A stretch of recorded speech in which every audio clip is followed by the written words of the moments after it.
Welcome to Vijay academy YouTube channel रे आज आम डिस्कस करवा +3 सेकेंड इयर थर्ड सेम उद्दिष्ट major paper 5 unit 4 long question चतुर्थ नंबर लॉन्ग क्वेश्चन अच्छी भारतीय जातीय कांग्रेस नरमपंथी नेतृत्व जुग विषय सम्यक धारणा दियो give an idea about the era of liberal leadership in national Indian national Congress या उत्तर में आम लिखा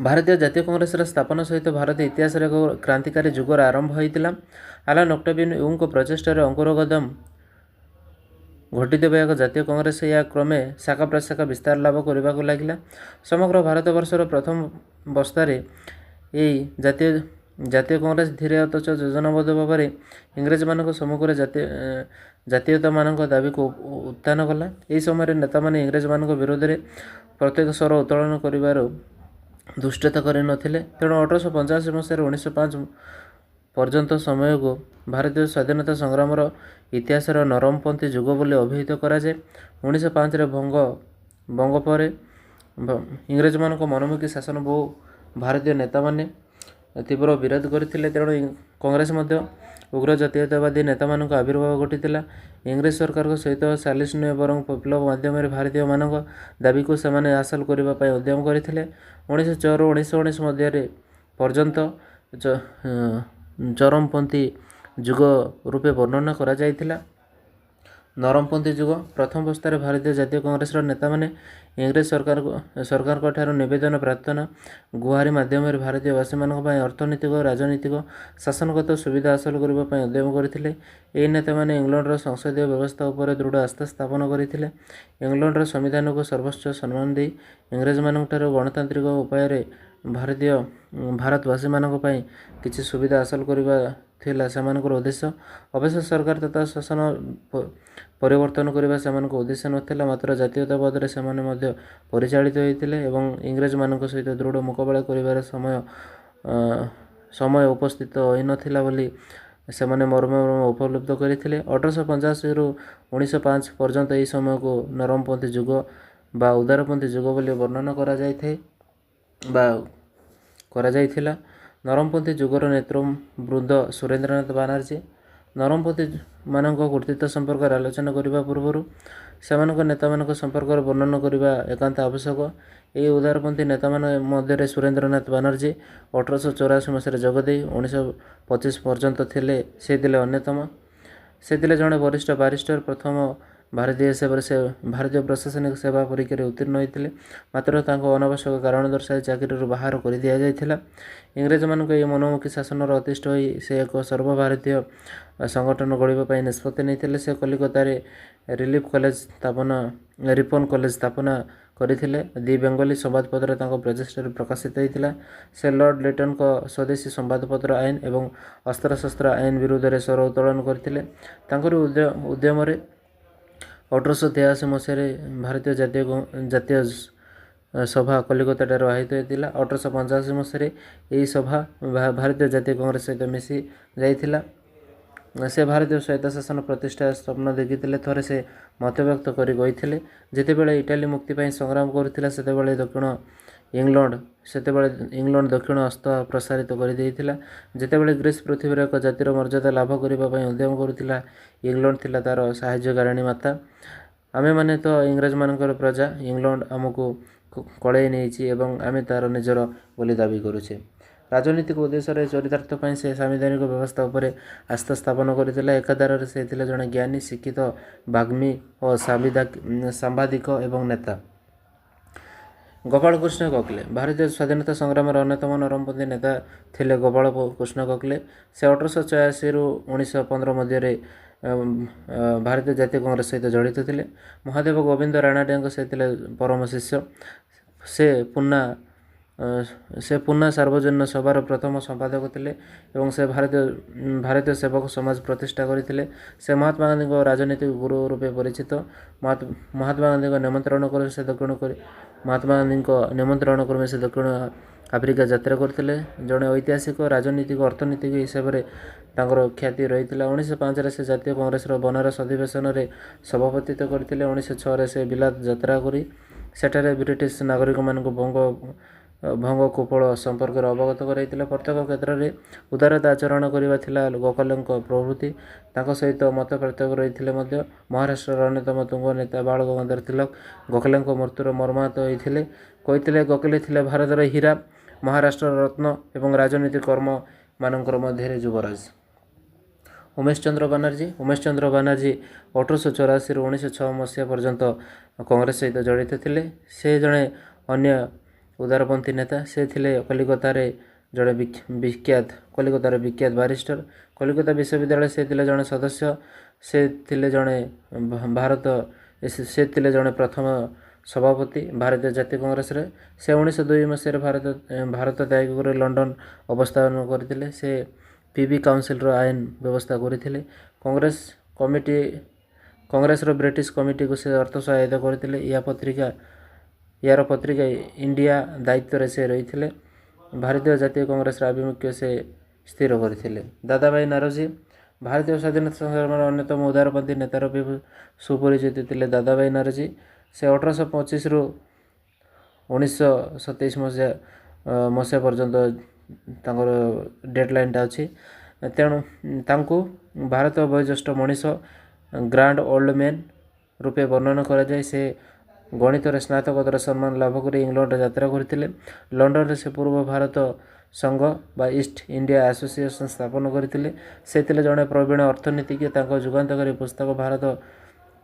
ତାଙ୍କର ପୁସ୍ତକ ଥିଲା କ'ଣ ନା ଭାରତରେ ଦାରିଦ୍ର୍ୟ ଏବଂ ଇଂରେଜ ଶାସନ poverty and on British rule in India ରେ ଇଂରେଜମାନଙ୍କ ଶୋଷଣ ସମ୍ପର୍କରେ ସୂଚନା ପ୍ରଦାନ କରିଥିଲେ। ବିତ ବହି ପ୍ରବାହ ତତ୍ତ୍ୱ ଡ୍ରେନ୍ ଥିଓରିରେ ସ୍ରଷ୍ଟା ଥିଲେ ଦାଦାଭାଇ ନାରୋଜୀ।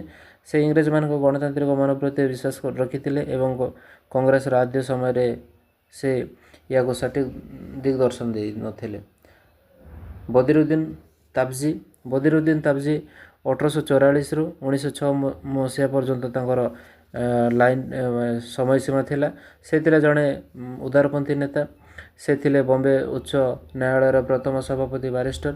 ସେ 1882ରେ ବମ୍ବେର ଲେଜିସ୍ଲେଟିଭ୍ କାଉନସିଲକୁ ମନୋନୀତ ହୋଇଥିଲେ। ବମ୍ବେ ପ୍ରେସିଡେନ୍ସି ସଂଘର ପ୍ରତିଷ୍ଠାତାମାନଙ୍କ ମଧ୍ୟରୁ ସେ ଥିଲେ ଅନ୍ୟତମ। ସେ ଭାରତୀୟ ଜାତୀୟ କଂଗ୍ରେସର ମାଦ୍ରାଜଠାରେ ଅନୁଷ୍ଠିତ ହୋଇଥିବା ତୃତୀୟ ଅଧିବେଶନର ସଭାପତିତ୍ୱ କରିଥିଲେ।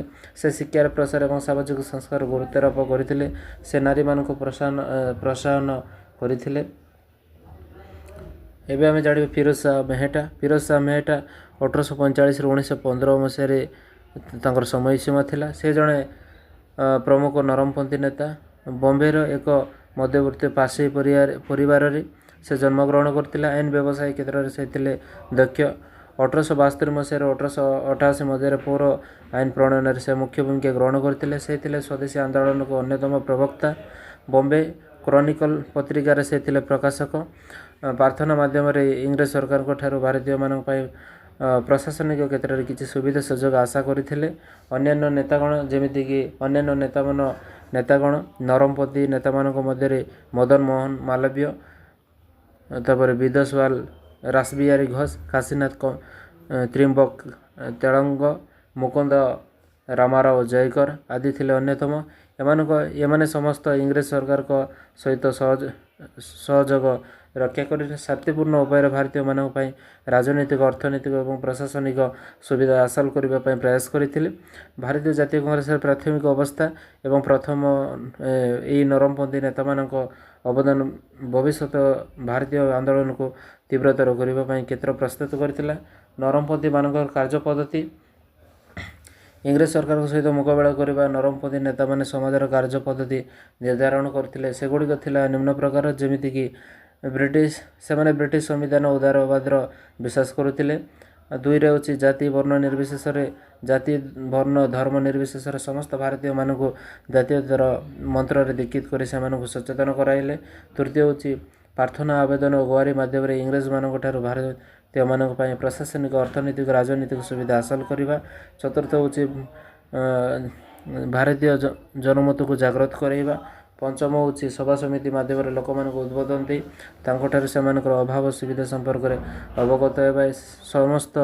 ସେ ସମସ୍ତ ଇଂରେଜ ସରକାରକୁ ଜଣାଇବା।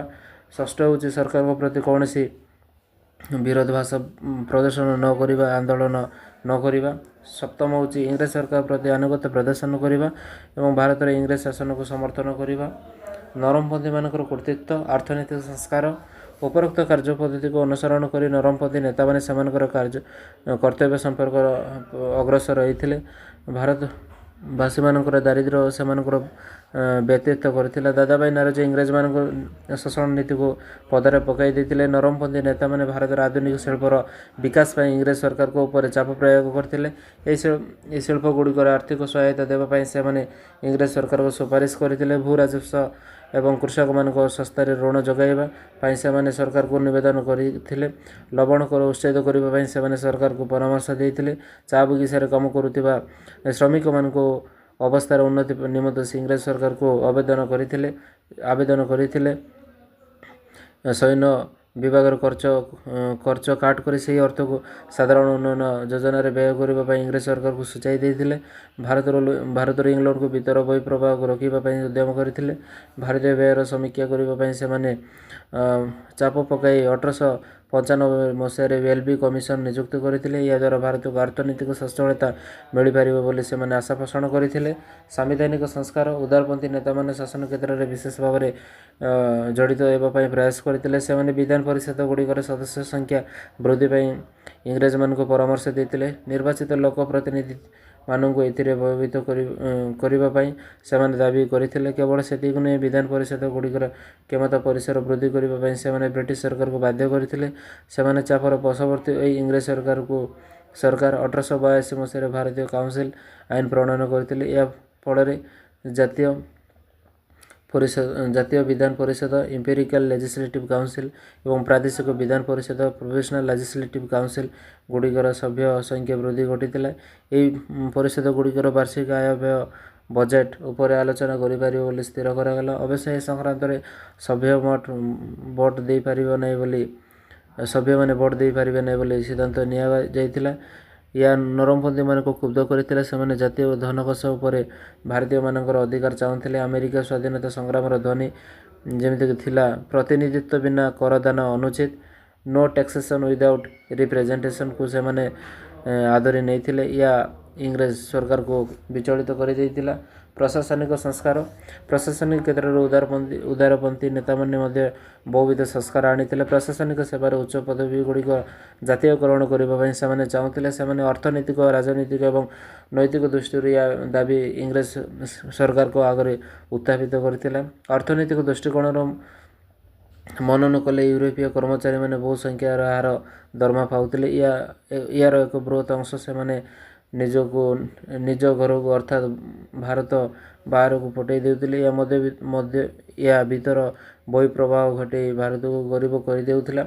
ରାଜନୈତିକ ଦୃଷ୍ଟିକୋଣରୁ ପର୍ଯ୍ୟାଲୋଚନା କରି ସେମାନେ ଭାରତୀୟମାନଙ୍କୁ ଉଚ୍ଚ ପଦବୀରେ ନିଯୁକ୍ତ କରିବା ପାଇଁ ଯୁକ୍ତି ବାଢ଼ିଥିଲେ, କାରଣ ଏହାଦ୍ୱାରା ସେମାନେ ଭାରତୀୟମାନଙ୍କ ନିକଟରେ ଉତ୍ତରଦାୟୀ ରହିବେ ଏବଂ ଭାରତୀୟମାନଙ୍କ ସୁଖ ସୁବିଧା ଏବଂ ଉପଗ୍ରହ ପ୍ରଯତ୍ନ କରିବେ। ତେଣୁ ଲଣ୍ଡନ ଭାରତରେ ଏକ ସମୟରେ ଭାରତର ସେବା ପରୀକ୍ଷା କରିବା ପାଇଁ ଦାବି ଉପସ୍ଥାପନ କରିଥିଲେ। ନୈତିକତା ଦୃଷ୍ଟିରୁ ଭାରତୀୟ ସେବା ପରୀକ୍ଷା ବା ସିଭିଲ ସର୍ଭିସ ଏକ୍ଜାମିନେସନ କରିବା ପାଇଁ ଦାବି ଉପସ୍ଥାପନ କରିଥିଲେ।